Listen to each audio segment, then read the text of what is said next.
ンババンバンバアビバビバビバババンババンバンバアビバノノババンババンバンバアビバビバビバババンババンバンアビバノノ。はい、あなたの心に水を差す藤子さんでございますよ。本日もお付き合いよろしくお願いいたします。この番組はお休み前の約1時間、10時5分ぐらいから11時ぐらいまでの間、皆様と楽しい時間を共有して、夢見れるライブを目指しておりますので、皆様積極的に参加してくださいませ。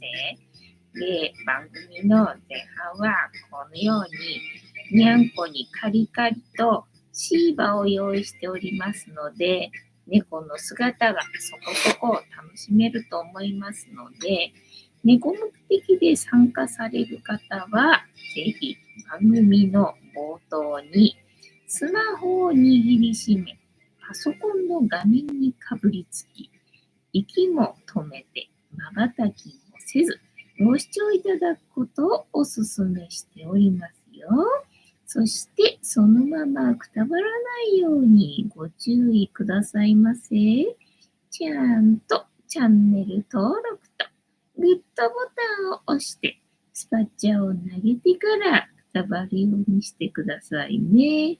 で、今、画面に収まっておりますのが、三毛猫のたまちゃん、チャトラのまさるくん、白黒のくーたくん、画面に収まっておりませんが、グレーのぐーちゃん、白茶のゆりさんと、我が家には全部で5匹のかわいい猫ちゃんがおりますよ。で、5匹のかわいい猫ちゃんがいる生活ってどんな感じなのかねっていうのをちょっと楽しんでいただけたらいいんじゃないのかなと思いますよ。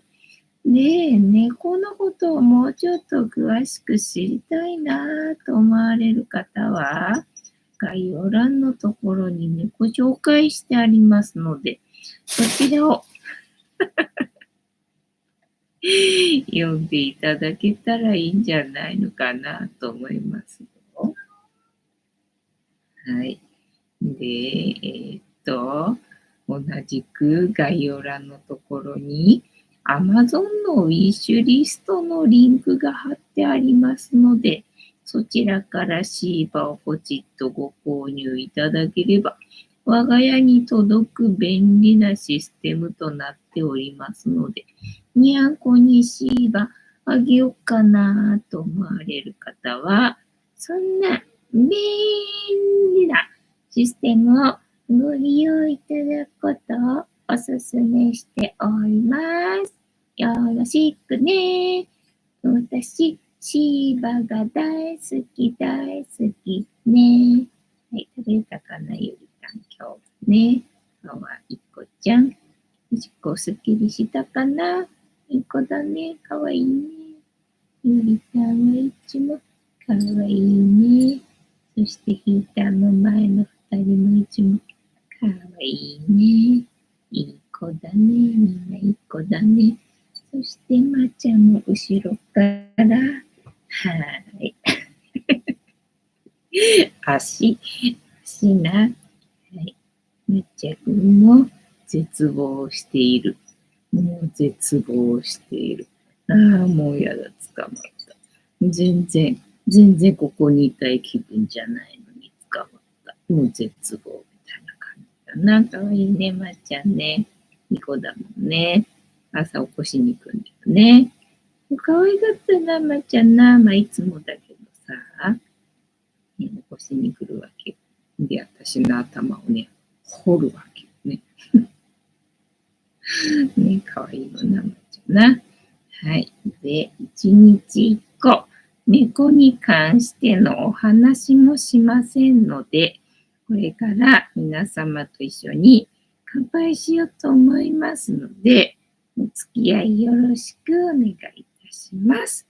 で、乾杯の時に、ジャスティスって言います。で、なんでジャスティスって言うかっていうと、あちらにいるうさ耳をつけていて、ポインセチアを持っている黒い観音様がこの番組のチーママでございまして、名前をたけしと言いますよ。で、たけしの言葉で乾杯のことをジャスティースって言いますので、一緒に言っていただけると嬉しいです。はい、では行きますよ。せーの。ジャスティース。たまちゃん、ジャスティース。はい、今日は左右。なになんかぬるいを通り越した、冷たさっていうのかな。冷たいってわけではないんだけど、ぬるいともちょっと言えないような感じの常温の水的な感じでございました。お気に入りさん、ジャスティー、スジコさん、藤子さん、こんばんは、ボンソワ、本日もお付き合いよろしくお願いいたします。アニタンさん、ジャスティース、こんばんは、ボンソワ、本日もお付き合いよろしくお願いいたします。ね、今日はさ、塩がなくなったんでね、新しいのを出さなきゃいけなかったんだけど、まあ、すっかり忘れてたんでね、で、お湯もさ、ジャスティス用に沸かさないとなって思いつつ、時間が来てしまったんで、全然お湯沸かしてる余裕がなく、しょうがないから、ポットに入ってるやつ全部な、入れて、ジャスティスしてみたんだけどもな、だいぶ朝沸かしたやつでね、ぬるくなっててびっくりしたよみたいな感じでございます。お気に入りさん、カニタンさん、こんばんは。はい。今日は何しよっかね。何の話する？お気に入りさん、藤子さん、塩気が足りないんですね。塩気がっていうか、塩が足りないんですよね。だから、発掘してきて出してこなきゃいけないんだけど、すっかり忘れてたんだよねっていう感じ。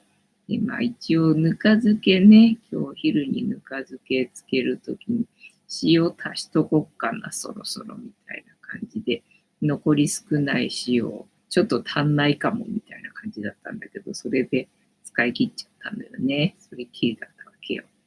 お気に入りさん、しかし、昼、帰宅のショートが伸びてます。そうだね。よかったね。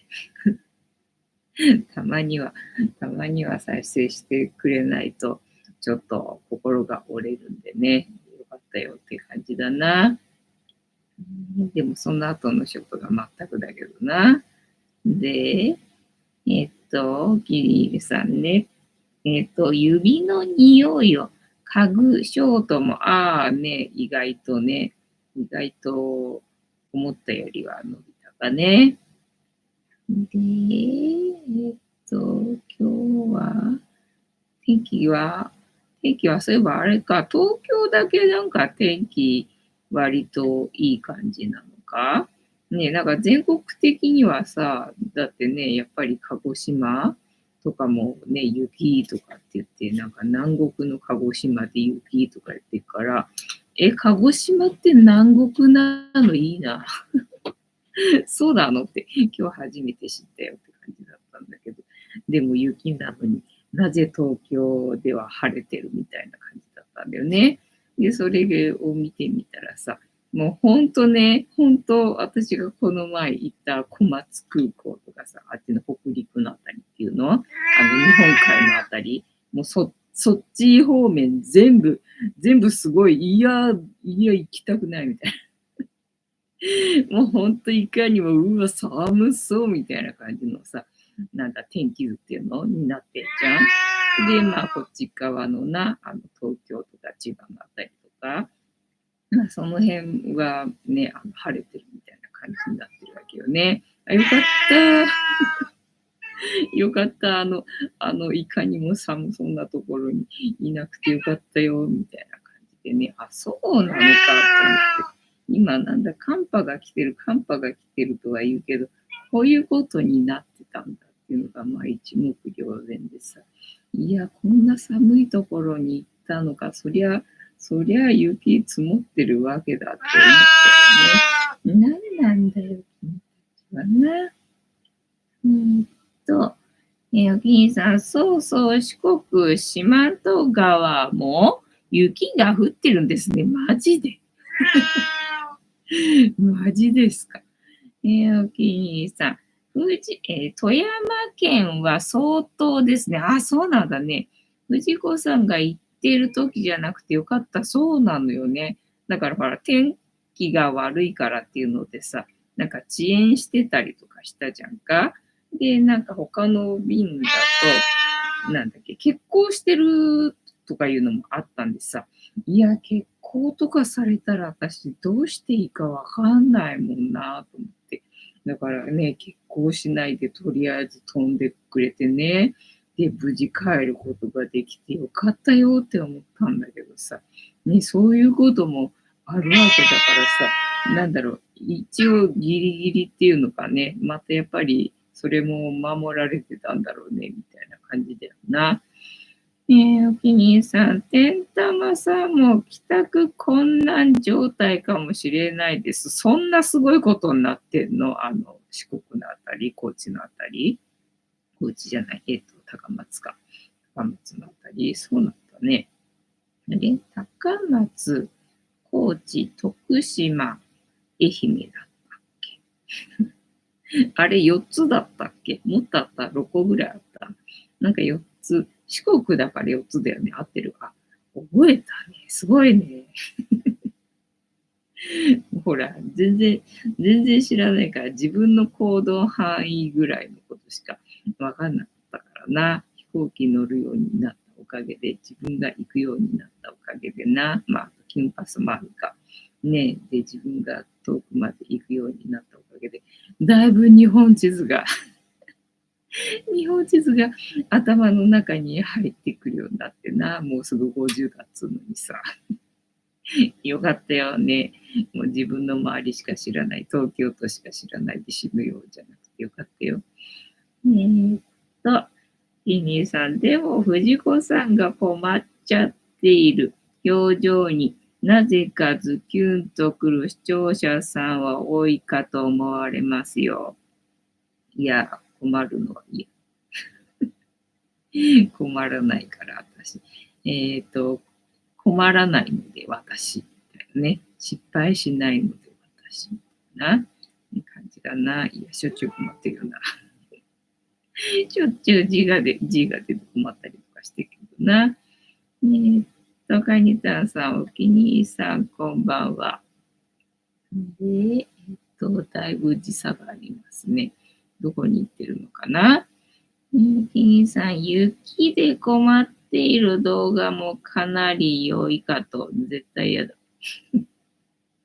寒いの絶対嫌だ。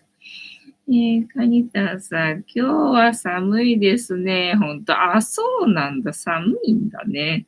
まあ、そうかもしれないけど。そうかもしれないけど、一日中このテントの中でぬくぬくしてたんで。まあ、それでも寒い時はやっぱりね、寒いからヒーターつけたりとかするんだけど、今日つけずに住んでたから、なんかだいぶ今日はうちはマシだった気がするね。昨日暖かかったのかな、そう考えると。あ、そうか、ヒーターつけてたから、ヒーターじゃない、エアコンか。エアコンつけて、今日の朝までエアコンつけてたんだ。で、朝は晴れてたんでね、今日晴れてたんだ。で、晴れてると暖かいんでさ、ちょっとエアコンが暑いかなって感じだったんで、今日の朝止めて、で、だからあれかもしれない。温まってたからね、マンションのコンクリートが温まってたから、今日は普段に比べたらそこまでではなかったのかもしれないな、うちはな。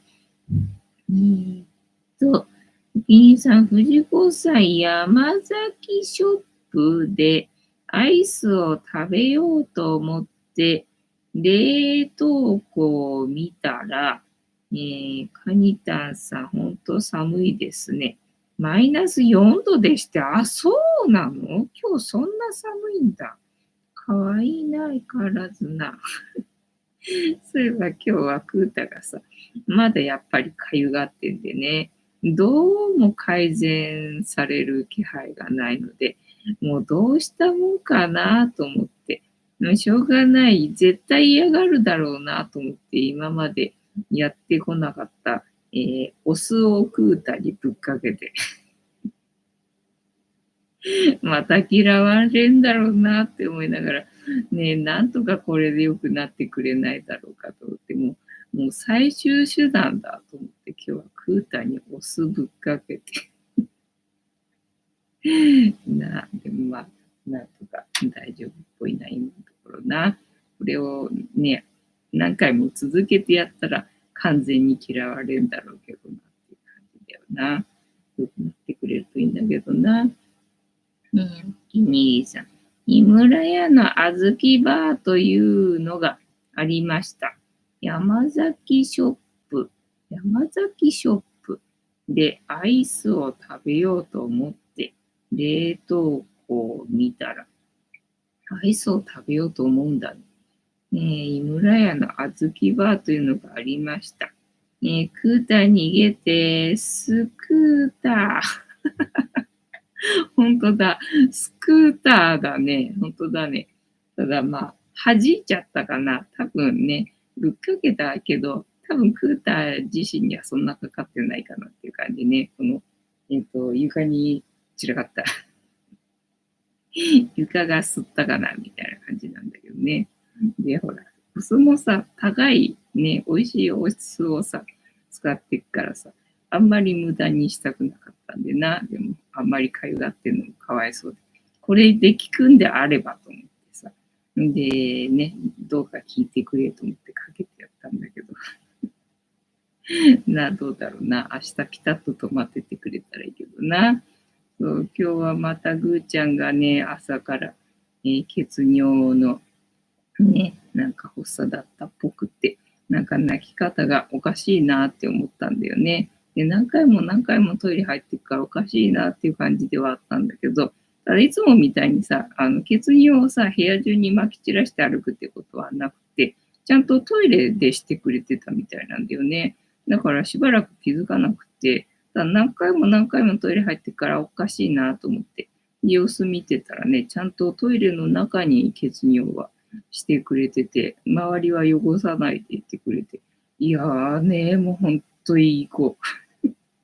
いい子たちだね、うちの子たちはね、みたいな感じだったな。お気に入りさん、藤子さんが気にされていた小豆バーかと思って食べてみたら最高に美味しかったので、以上報告でした。普通の小豆バーはあるんだよな。こしあんバーっていうのがあるらしいんで。で、それが、どこだったっけでも山崎で売ってるのかね。あのーどうイオンか。イオンで売ってるっつってたっけね。で、うちの周りはマイバスばっかりだからさ、イオン系列だから、あるかと思いきやさ、まあ、未だにね、レジ並ぶ時とかにさ、そのアイスのショーケースのところをね、通るんで、なんか見るんだけど、やっぱりないもんね。だからこの辺にはその、コシアンバーは置かれてないみたいなんだよね。普通の小豆バーだったら売ってるんだけどさ。ただやっぱり小豆バーですらもな、値段上がっちゃったっていうのかな。なんか私が一番好きな小豆バーがね、値段が上がらなくてっていうのかな。ほら、乳製品じゃないからさ。なんか良かったんだけど。まあさすがにね、小豆バーですらも値段が上がっちまったなっていう感じだな。残念。こしあんなのですか、ニアピンそう。普通のほら、小豆バーはいつも売ってんじゃんか。いつも売ってんだけど、そのこしあんっていうのは、なんか、期間限定っていうか、なんだ、企画ものみたいな感じらしいんだよね。で、何個だったっけで、なんか個数が決まってて、で、それが売り切れたら終わりみたいな感じらしいんだよな。だから、なんか前出した時は一瞬で売り切れちゃってみたいな感じだったらしいけど、今回そうやってさ、コンビニでも売ってないし、ね、なんかスーパーでも売ってないし、みたいな感じだったんでさ。なんかね、結構、売ってる店が限られてたっぽくて、ね、割と長いこと売られてたみたいだけどね、今でもまだあるのかどうなのかわかんないんだけどね、見てないからさ。かわいいな。いや、これかわいいな。ーっと、金利さん、あずきバーにかぶりついたら、カッチカチで歯が取れるかと思いましたよ。そうそうそう。だからもうね、私はあずきバーはカチカチのままかじるってことはできないね。ひにさん、いつかはこしあんね、こしあんバーね、見る日があるといいけどな。マイバスで売ってくれれば、ね、買えたのかもしれないけどっていう感じなんだよね。だから近所のスーパーを売ってるお店だから、コンビニにだったらあるだろうと思ってね、コンビニもはしごしたのにさ、どこにも売られてなかったんでね、なんかどうもイオンで売ってるみたいな話だったな。で、今日は晴れてて、で、昨日爆食して、ね、体重がありえないほど増えてて、もうこれダメだな、みたいな感じだったんだよね。どうしようかね、と思って。で、ね、今日はなんか食べるのやめるって思ったんだけど、朝からきなこ餅食べて、きなこ餅食べて。で、どうしようかな、お昼、ご飯炊くみたいな感じだったんだけどさ。なんかね、お米ダイエットっていうのがあるらしくってさ、なんかお米は食べ放題とかって言ってるのとか、あとそのお米ダイエットでもその食べ方間違えられてると、なんか痩せないよみたいのもあって、なんか難しいなと思ってさ、難しいなと思って今日はそのお米ダイエットの動画をね、ひたすら見てたよね。どうやってどんくらい食べればいいんだろうと思ったんだけど、まあわかりやすかったのは、なんか米は食べ放題って言ってる人の動画が一番わかりやすかったかな。なんか米は食べ放題でいいよっていうので。で、あとはだから米を主食にすると、どうしたってその洋食にはならんやんっていうのでさ、まあそれだけで痩せるよみたいな感じで、まあね、確かにっていうのもあって、一理あるみたいなのがあって。でね、その米ダイエットっていうのは、なんか6対4で、6が米なんだよね。で、4がおかず。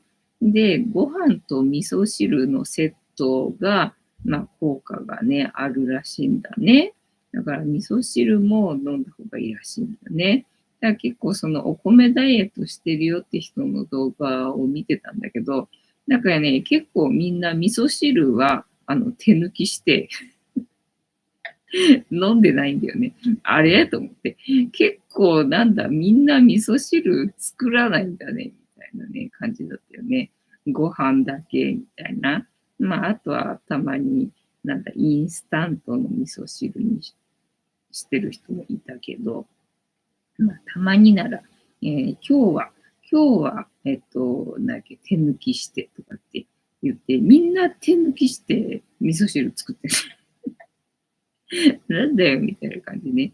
で、なんかご飯と、で、その味噌汁の中の具もおかずに含まれるから、だから6対4の比率でいくと、味噌汁をね、まあ具沢山にするのはいいけど、だからそれも鑑みて4のね、風にしないといけないんで、そうすると、だから失敗した例で言うのは、味噌汁を飲みすぎてたっていうのがあって、なんだと思ってさ。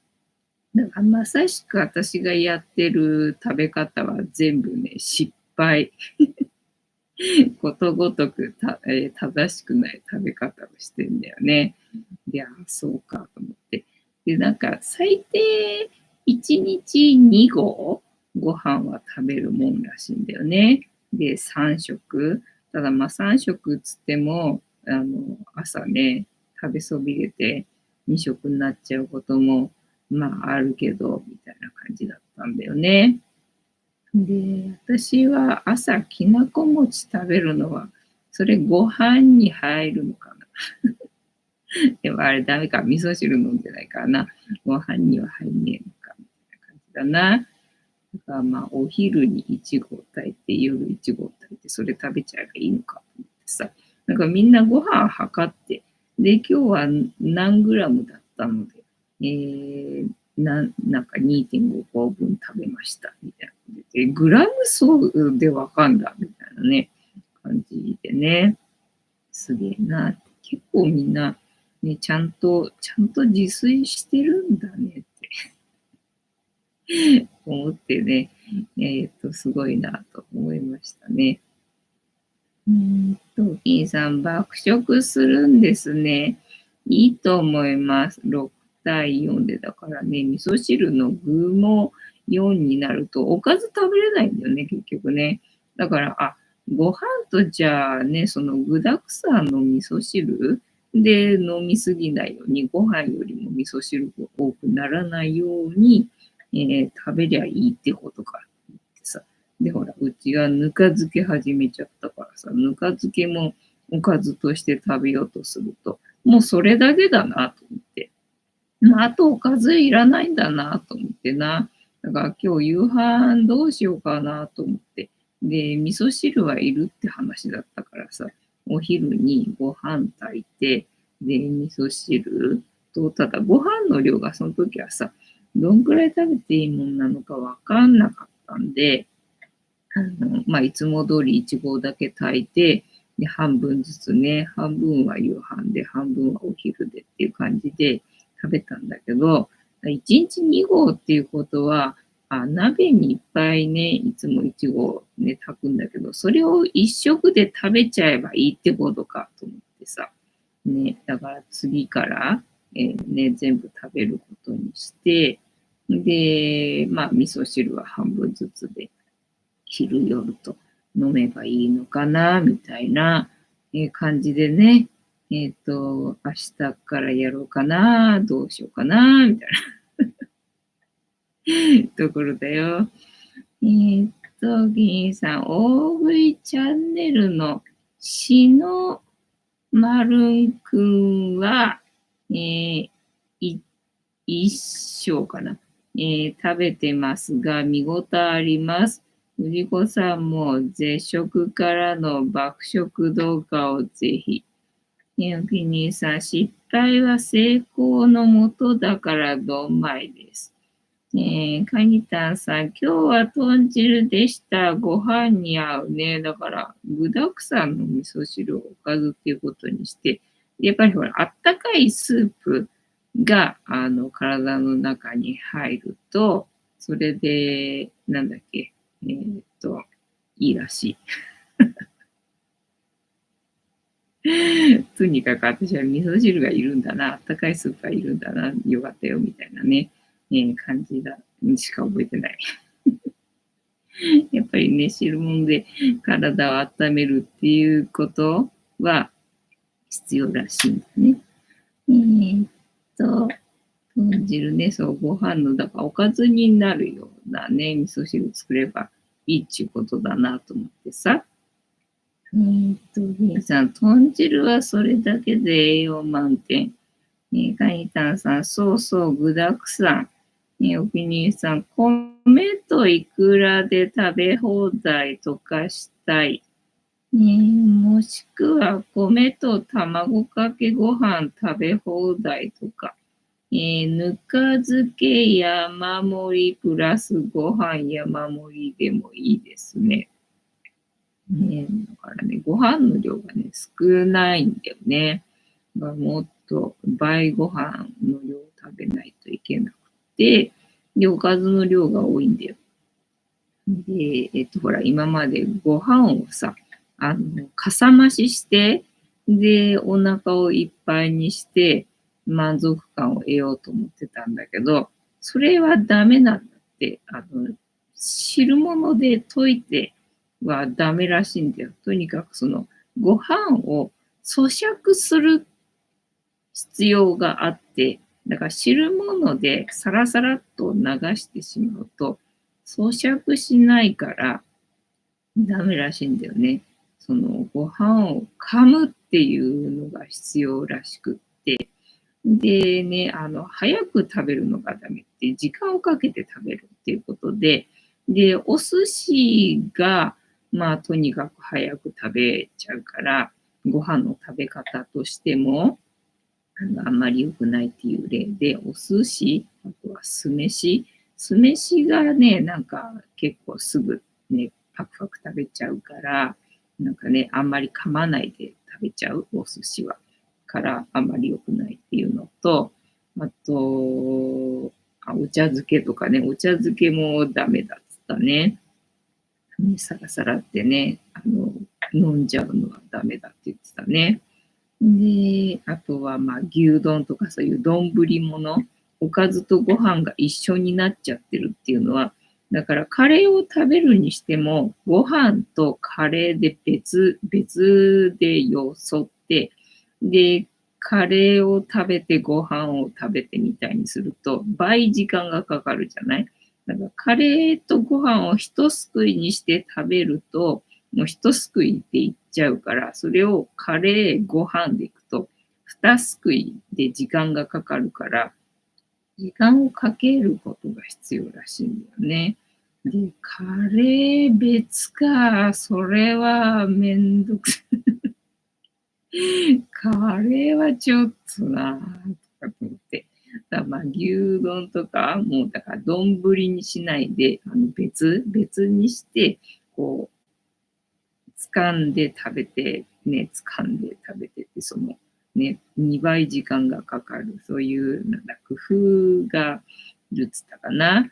で、あと、なんだっけ、味付けご飯にしちゃうと、やっぱりね、あんまり噛まずに、どんどん食べちゃうんで、時間がね、かからないんで、できるだけご飯には味がね、ついてない状態のものを食べるのがいいみたいな言ってたね。まあ、そこまではとりあえずはいいわと思って。まあ、とにかくご飯の量を倍にするところから始めるみたいな。あとは味噌汁飲みすぎてたっていうので、ね、で、最初飲んでた味噌汁のお椀はこれでした、みたいなので、で、今はそれよりもちっちゃい、こんなね、ちっちゃいお椀で飲んでますっていうので、ああ、私、うちにあるお椀これだわ。それで飲んでるよと思って。ね、で、汁物に溶いたらダメだっていうのでね、夕飯は、その残った茶碗のね、ご飯をさ、かさ増しして、ね、たっぷりにしてお腹いっぱいにしたいと思ってさ、ね、味噌汁に入れておじやにして食べてたけど、それダメだったんだと思ってさ、だから今日はとりあえず、味噌汁とご飯で別々でね、あの、味噌汁の中にご飯は突っ込まないで、ね、食べたけどな。で、まあ今日は白米だったからさ、それでも美味しく食べれたけど、玄米だとね、なんか冷えちゃうとさ、食べにくいんだよね。だからまあこれから玄米と白米を、まあ混ぜられるときは混ぜて炊こうかなみたいな、感じだな。ほら、玄米さ、水つけといてね、発芽させないと食べれないんですよ。なかなか玄米食べる機会のがさ、少ないわけ。で、ご飯の量を増やせってことはさ、これ白米足りないな、うちってさっき思って。ね、そう思ってたらなんかまた米相当だなんだっていう動画が上がってきたからさ、そっか、なんで白米高いのかみたいな感じ。でもあれだよね、私が買ってる玄米よりは白米の方が安いはずだから、まあいいか、まあね、ぼちぼち、ぼちぼちやっていきましょうかねっていうね、感じ。そうなんだっけ。ねおきさん、噛みまくれば、味の向こうが見えるらしいですね。なんかよくね、昔給食の時はね、ご飯をなんかよく噛んでとかさ、まあ言われてたけどさ、言われてたけどさ、みたいなね。ギニーさん、ご飯をぎゅっと、握ってコンパクトにすれば倍は食べられそう。あ、そう、おにぎりもダメだっつってたね。おにぎりも食べるスピードが速いから、だから、茶碗に盛って、こう、すくって食べる、この量が少ないから、何回も口に運ばないと、この同じ量でも食べれないんだけど、だから時間がかかるっていうのね。で、おにぎりにしちゃうと、この一口の量が多いから、その同じご飯の量でも食べるスピードが速くなるんで、おにぎりも、まあね、あんまりっていう話だったね。ギニーさん。ああ、玄米の発芽はお時間がかかるから、白米の方が手軽ですね。そうなんだよね。だからご飯のね、食べる量を増やせっつったら、やっぱりね、なんだ、完全だから玄米でいくとしたら、玄米を水につける、ブースが必要だね。これ、今日はいけるみたいな。なんかローテーションしてさ、3つぐらいなんか樽が必要だな、みたいな、感じになるんでね。ちょっとめんどくさいなっていう感じよ。金さん、お上品なのが良いのですね。その時間をかけてね、食べるっていうのも必要らしいんだよな。だから、まあ、あんまり、時間がないときに、なんだ、ささっと食べるっていうのは難しいんだよね。まあ、私の生活ではそういうことがほぼないので、そこはまあ問題ないんですけどっていう感じね。んで、今日はそんなところかな。そんな動画を見ておりました。じゃあ、タロットカードタイムにでも行きますか。本日もタロットカードタイムでございますので、78枚の中から1枚引きまして、今の私たちに必要なメッセージをいただこうと思います。で、このシャッフルは皆様のストップの掛け声で止まりますので、ご協力よろしくお願いいたします。お気に入りさん、ストップ、ありがとうございます。で、お気に入りさんからストップの掛け声いただきましたので、ここから6枚置きまして、7枚目のカード、今の私たちに必要なメッセージをいただこうと思います。じゃあ、いきますよ。せーの。1、2、3、4、5、6、で、7枚目のカード、本日はこちらでございます。せーの。じゃじゃーん。お金がいっぱいのカードだ。さっきキャンセル食らったけど。さっきキャンセル食らったけどな。もっといい収入があるってことだな。じゃあ、きっとな。お金がいっぱいのカードが出てきたけど、どういうメッセージなんでしょうかね、これね。こんな時にな。ペンタグルの1、2、3、4、5、6、7、8、9かな。ペンタグル9、正一だね。そしてな。これはどうだ。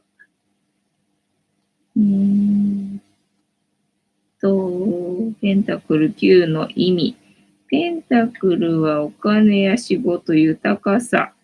数字の9は調和や統合。カードの色は黄色で明るく。女性が成功を勝ち取って優雅に立ち振る舞う姿が描かれています。基本的なキーワード、成功、達成、金、援助、心の余裕、自信など。自信って大地の自信のこと書かれてるけど、これ漢字間違ってるのかな。ペンタクル9の基本的な意味を正位置と逆位置で、はい、よろしくお願いします。正位置、幸運が訪れる、やりました。ビジネスがうまくいく、やりました。周囲から引き立てられる。ありがとうございます。華やかなキャリアウーマン。一つ上のランクに進む。思いがけない援助がある。自分をコントロールする。自分のキャリアに満足している。確かな成果をつかむ。カードに書かれた女性は自分の努力により一定の結果に到達したことを表しています。本人だけでなく周囲のサポートや引き立てがあったからこそ、ここまでの成功に至ったのです。はい、ありがとうございます。感謝しております。女性の左胸には、はやぶさが止まっていますが、これは知性の象徴です。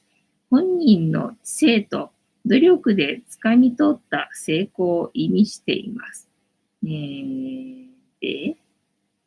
恋愛、恋愛、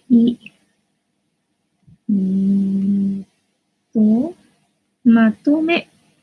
ペンタクル9のカードは自分が積み上げてきた実力と周囲のサポートがあってこその幸福を表しています。優雅で楽しく掴んだ幸福のように見えますが、あくまでも自分の地道な努力がなければ、この幸せは手に入らないことを肝に銘じておきましょう。はい。ペンタクル9は華やかに見えるカードですが、その陰では地道な努力があることを意味しています。はい。というわけで、本日のタロットカードの意味調べるの会は、華やかに見えますが、その陰には努力があったのでございますよ。そんな自分をね、認めて、ねぎらって、称えてあげましょう。自分を、褒めてあげましょうっていうメッセージだったのかな。はい。楽しんでいただけてたら幸いでございます。ダムさんだ。いつもなんか、塩味がするもんだと思って飲んで、塩味がしないから、なんか、びっくり。でもさ、藤子さん、皆様、遅くなりまして、こんばんは、ボンソワ。本日もしぶとくやっておりますよ。お気に入りさん、これからは、藤子デラックスさんが、メガ藤子さんになる。やったね。てんたまさんだ。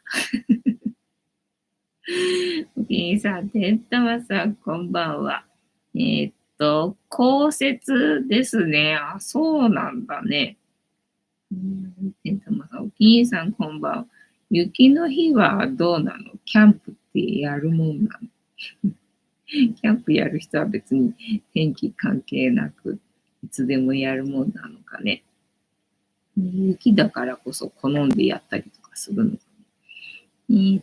てんたまさん、こちらもちらちら降ってましたよ。そうなんだね。お気に入りさんやりますね。お気に入りさん、本当寒いの好きなんだな。すげえな。今日は何をお話ししたらよろしいでしょうか。ガザを所有トランプ氏発言の狙い。穴から100、200メートル下流。運転席発見。運転手は見つかってないんだよね。切断遺体は国交省職員。正午殺害から10年。今も納骨できず。パワハラで不信任市長が議会解散。大宅第3。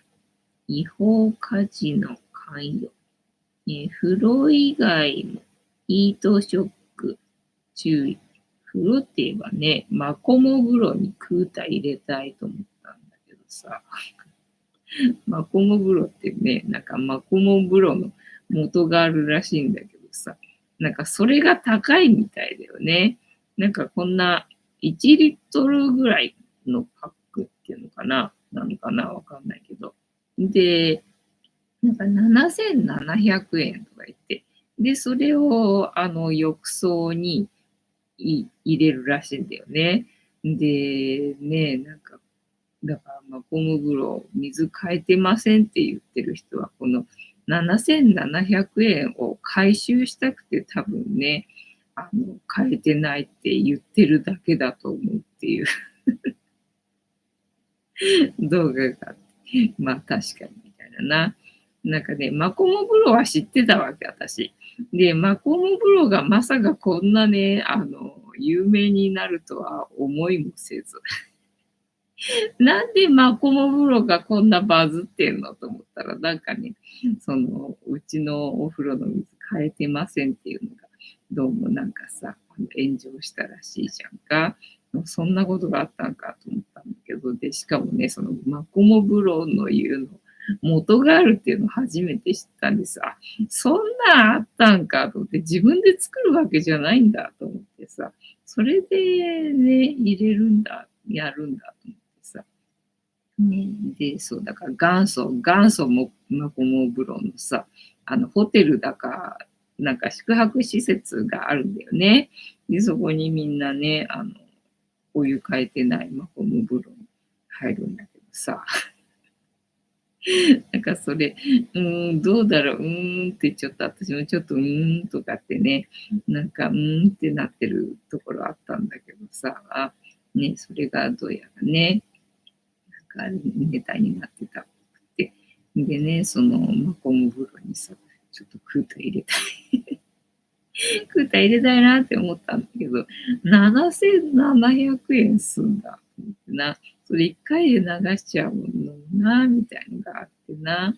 で、それは、その動画はさ、なんかしじみに、そのマコモ風呂を、なんか、浄化っていうのかな。させるみたいなね、実験で。前なんかね、やっぱりしじみに浄化させるやつあったんだよね。緑色の水槽か。緑色の水槽を、なんか、きれいにするとかっていうので、しじみを放って、きれいにしたんだよね。で、今度はマコモ風呂ネタになってっからな、それに乗っかったんか、みたいな感じなんだけどさ。もうゴム風呂をなんかね、綺麗にするみたいので。で、結局、その黒い色素の部分はどうもね、粒が小さいらしくって、なんかまた黒い部分は残っちゃうっていうのかな。だから、菌とかそういうものは多分ね、ろ過してる、なんか汚れだとかそういうものは多分しじみがろ過してると思うけど、この色の色素のね、粒子の方は、ちょっと細かくって、越せないみたいだっていうのでね。で、じゃあそのね、しじみは、美味しく食べることにします、つってさ。で、そのしじみがさ、拾ってきたのが、なんかドブにいるらしいんだな、そのしじみって結構。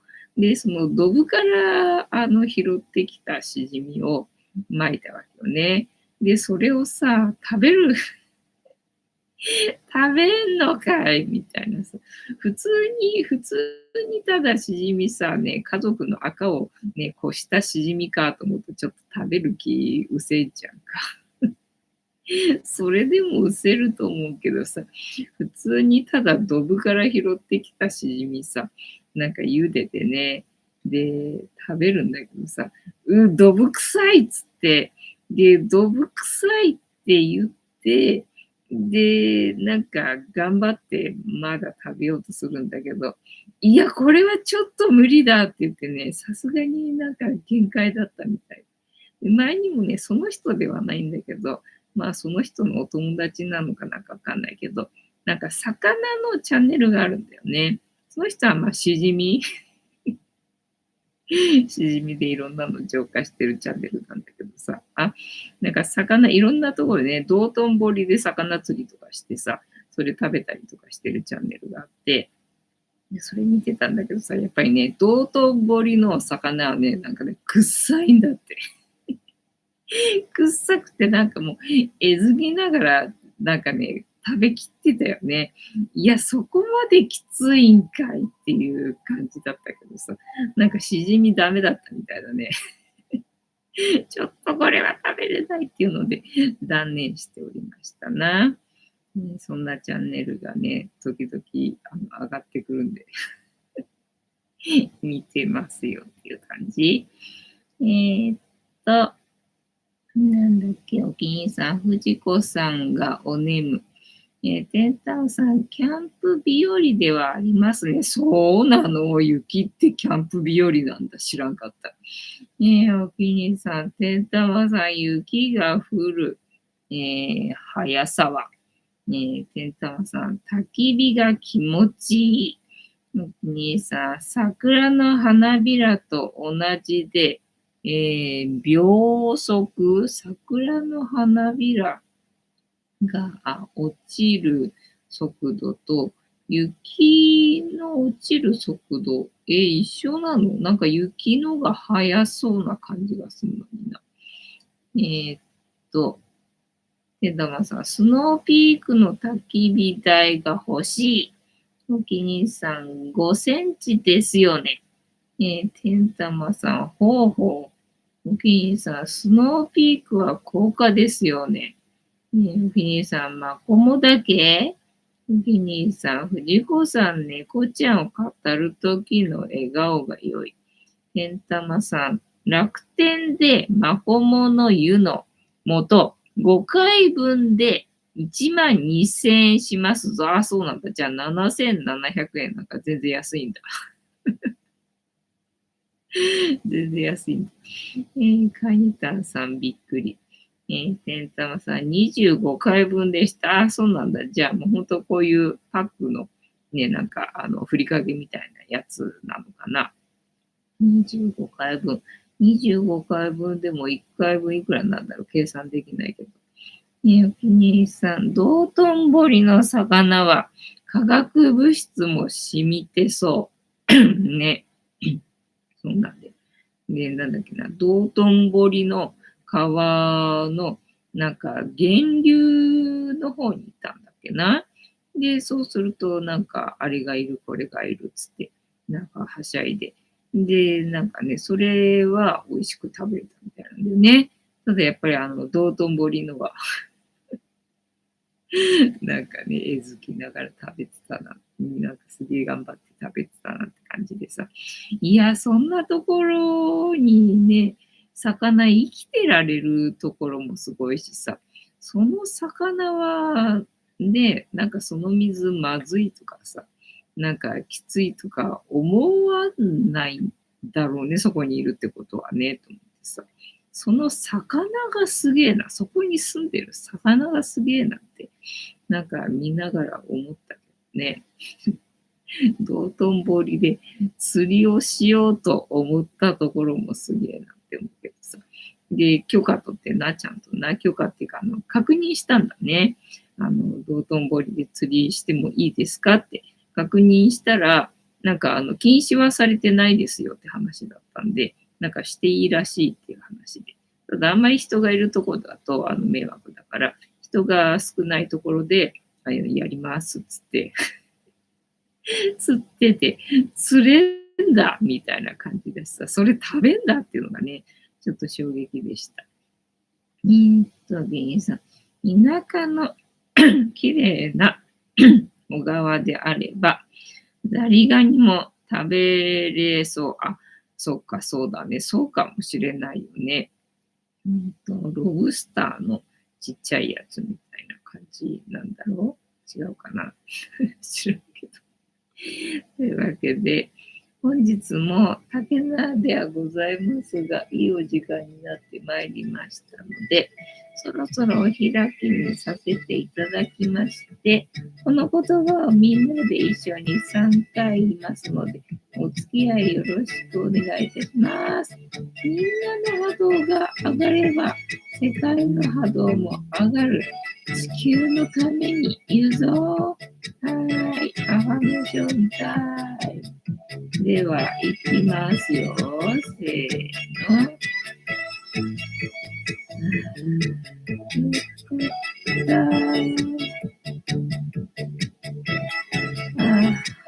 よかった。